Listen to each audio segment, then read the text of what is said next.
Eh bien bonjour, on vous présente aujourd'hui le nouveau format d'Autoril TV Brief et Débrief. On est aujourd'hui avec Christopher pour vous présenter cette première de ce nouveau format. On va vous parler des courses du week-end, on va vous parler de ce qu'il y a à voir le week-end prochain et puis on va aussi aborder un sujet contextuel, une analyse. Ça sera dans la rubrique « On en parle ». Et on commence ce week-end de Pâques chargé avec la première course en ouverture de la Feria d'Arles, qui était la course de complète de Laurent. Pour moi, c'est une course qui était, pour le niveau d'exposition qu'elle a eu, cette course, je pense, un peu trop légère, avec des taureaux un peu verts et qui ont demandé de la part de l'organisation et de la manière dont la course a été menée, des aménagements pour les taureaux. Alors, en soi, ce n'est pas une mauvaise chose d'aménager des fois les courses pour les taureaux, ça permet de les faire grandir. Mais d'un autre côté, la course, c'était aussi une vitrine de ce qu'on peut faire en Camargue, et notamment parce qu'elle a été télévisée aussi, ce qui est un très très bon point. Mais je pense qu'honnêtement, le niveau de la course aurait mérité d'être un peu supérieur, bien qu'on puisse citer quand même pour cette course-là un très très bon quart d'heure de Bajan et de Tadorne qui s'en sont plutôt bien sortis. Sainte-Marie-de-la-Mer, c'était la sortie, alors la sortie attendue de Vicaire, le bio d'argent de l'année dernière. Tous les gros taureaux sont sortis, donc évidemment, tous les taureaux ne peuvent pas être partout. Mais là, le plateau des Sainte-Marie-de-la-Mer était vraiment costaud. C'était très intéressant, surtout la deuxième partie. Deuxième partie avec, on va dire à partir du 5e, Vicaire, Cobalt et Creil qui ont mis vraiment la barre très très haute. Et on peut dire aussi quand même que la course tient beaucoup.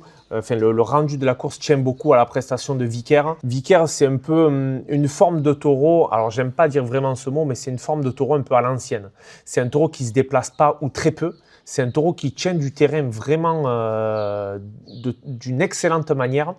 Et à partir du moment où il est dans un terrain, dans un espace où il domine, il attend vraiment d'avoir le rasé ou le raseteur va le solliciter de la bonne manière pour venir. Ce n'est pas des refus qu'on voit, c'est vraiment la manière de le solliciter qui fait que le taureau prend le rasé ou pas. Évidemment, il est un peu plus droitier que gaucher, même beaucoup plus droitier que gaucher, mais on a pu voir, notamment avec les vidéos sur les rasés de Milan Boucarta, Quentin Heim et Lucas Lopez, où le taureau vraiment demande à faire une course importante, à demander vraiment de l'effort au raseteur. Qu'est-ce que tu en penses, toi, Christopher? Moi, j'ai trouvé Vicaire, déjà, dès qu'il est sorti, il a mis une espèce de prestance où il s'est très peu déplacé, il s'est directement mis collé aux planches et il a attendu les raseteurs. Donc, déjà, la première minute d'observation a été un peu froide, je pense, pour les raseteurs et il a montré qu'il était là, quoi. Et puis après, au fil des rasés, comme tu dis très bien, il a bien vraiment sélectionné et du moment qu'on rentrait dans son cercle un peu restreint, là, quand il partait, c'était frisson garanti jusqu'à la barrière et on a vu d'excellents rasés. Quentin qui a été le premier, je crois, à la 9e minute d'enlever un attribut, qui a été d'ailleurs le plus courageux dès le départ à prendre le taureau à son avantage.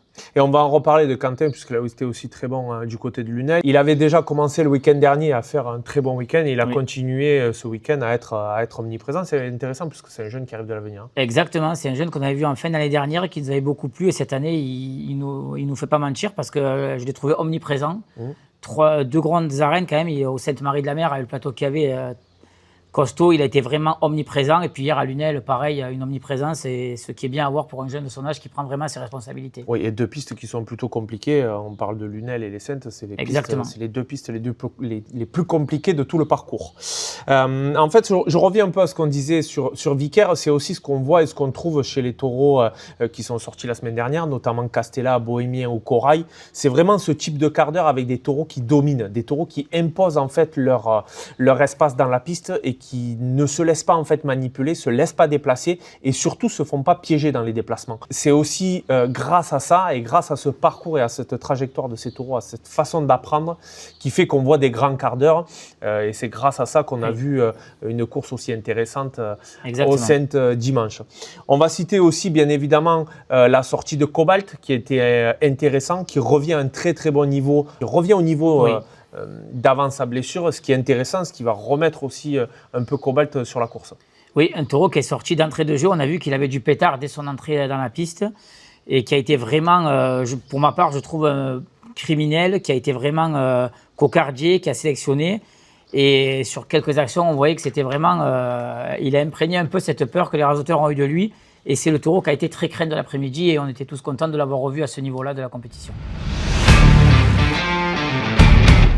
On va parler un petit peu assez rapidement aussi de Lunel avec une course du lundi de Pâques et notamment l'hommage à Artaban qui est en fait un hommage à un taureau qui a fait une très très belle carrière et donc c'est intéressant de clore aussi un chapitre comme ça dans une grande piste pour ce taureau. Exactement, surtout qu'il devait la faire l'année dernière, ça avait été reporté. Du coup, là, ça a été enfin le jour J. Et donc, Artaban qui arrive maintenant à un certain âge, un taureau qu'on a vu toujours répondant à toutes les sollicitations, les raseteurs qui arrivent assez facilement à le dominer, à faire de très très longues trajectoires. Et donc, ça permet aussi de créer pas mal d'émotions chez ce taureau. Mais la bonne surprise de ce lundi, c'est Barras de la manade Nicolin. Alors, j'en ai parlé la semaine dernière et j'ai dit que pour moi, évidemment, c'est un taureau qu'on propulsait peut-être un peu trop tôt à ce niveau-là. Bien que Lunel, alors encore une fois, Lunel c'est une piste qui est très difficile et c'est une piste qui va avantager ce type de taureau puisque c'est un taureau qui saute et donc la piste de Lunel est très difficile pour se mettre en sécurité pour les raseteurs et donc sur le principe c'est une piste qui l'avantage. Mais encore une fois c'est un taureau où il faut prendre pas mal de sécurité pour l'instant. Ça reste un très jeune taureau et donc on va voir comment il va évoluer mais c'est un taureau qui est à suivre dans les prochaines semaines. Exactement. On pourra noter, Christo, tu me contrediras peut-être, mais les très très bonnes, du coup on en parlait de Quentin Heim et du très bon week-end de Quentin Heim. On a vu Lucas Lopez, Bilan Boucarta aussi du côté des Sainte-Marie-de-la-Mer. Et à Lunel? À Lunel, Ismaël Oukarti et surtout, moi, le raseteur qui m'a vraiment beaucoup plu sur un taureau compliqué, mais Barras gagne le prix, donc c'était le taureau le plus compliqué de la journée. Et Émeric Asséna a fait une démonstration sur ce taureau, je crois qu'il a tout levé. Et moi, il m'a impressionné. Ça faisait longtemps qu'on l'avait pas eu à ce niveau-là et je pense que les organisateurs, du coup, pourront un peu plus maintenant se pencher sur lui parce que je pense que c'est un raseteur qui, parfois, on dit qu'il passe trop vite, mais là, hier, il a été vraiment excellent. Ouais, puis c'est un raseteur qui compte dans des pistes difficiles comme Lunel parce qu'il débloque des situations par son physique.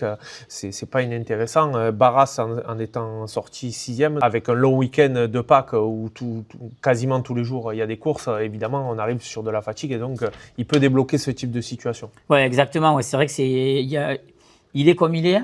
On lui reproche parfois de courir un peu trop vite devant les taureaux, mais c'est vrai que c'est le raseteur, je trouve que n'importe quel taureau, il va y passer. Ouais. Voilà, il recule jamais. Il s'en sort beaucoup grâce à son physique. Exactement. Et des fois, c'est important de pouvoir le faire. Exactement. Ça y est, la charte est sortie. Et elle fait réagir, c'est le moins qu'on puisse dire. Mais au milieu de tout ce brouhaha de commentaires, il faut démêler pas mal de choses. Et surtout, se poser la vraie question. De quoi parle-t-on réellement ? Eh bien, on parle des responsabilités de chacun. La seule chose est que l'on ne peut pas décharger la responsabilité des uns sur les autres. Sinon, on a juste déplacé le problème. L'objectif est évident, que les manadiers puissent retrouver des assureurs. Mais les organisateurs, eux, n'auront plus d'assureurs ou ne voudront plus prendre le risque d'organiser. Malheureusement, je pense que le coup de com' a été fait trop tôt. Je suis persuadé que l'adoption de cette charte de bon sens pratique, qui n'est en soi pas une loi, doit être faite et porté par les payeurs. Car imposer une prise de responsabilité sans avoir au préalablement discuté avec les concernés, c'est la garantie d'un échec de ce qui doit être appliqué. Une charte reste un idéal, pas une contrainte ou une loi. Et elle est donc soumise au bon vouloir de ceux qui voudront bien la faire appliquer. Et c'est là où réside tout le dilemme. On ne peut plus faire comme avant, c'est évident. Mais pour une fois, en Camargue, ça serait bien que l'on fasse les choses en commun, en regroupant les prestataires de services et les payeurs, pour avoir une unité et accompagner chaque organisateur à modifier ses pratiques pour qu'elles soient au plus proche de l'idéal.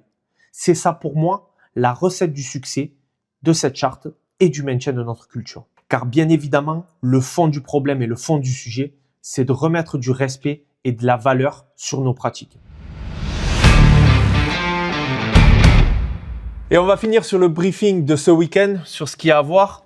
Honnêtement, je pense qu'il n'y a pas vraiment d'affiches très intéressantes sur lesquelles on devrait vous pousser à aller voir. Mais par contre, c'est l'occasion peut-être d'aller faire un tour du côté du Trophée de l'Avenir et notamment du côté du Printemps des Royales avec la complète de la Garde qui a depuis quelques années des taureaux assez intéressants et ça peut valoir le coup d'aller y jeter un œil. Exactement, ouais. Ou alors des petites courses de ligue avec des petits jeunes qui montent des cols taurines ou pas, l'occasion de dénicher des petites pépites autant au niveau taureau qu'au niveau raseteur. Et n'hésitez pas, si vous avez des petites vidéos, des shorts, des réels, des choses comme ça à nous montrer ou même à nous demander, vous les mettez en commentaire, vous nous les envoyez en privé. On se fera un plaisir de répondre à vos questions que vous allez mettre en dessous de cette vidéo. Et puis on se retrouve la semaine prochaine pour le brief et débrief de Tauril TV. À la semaine prochaine. À la semaine prochaine.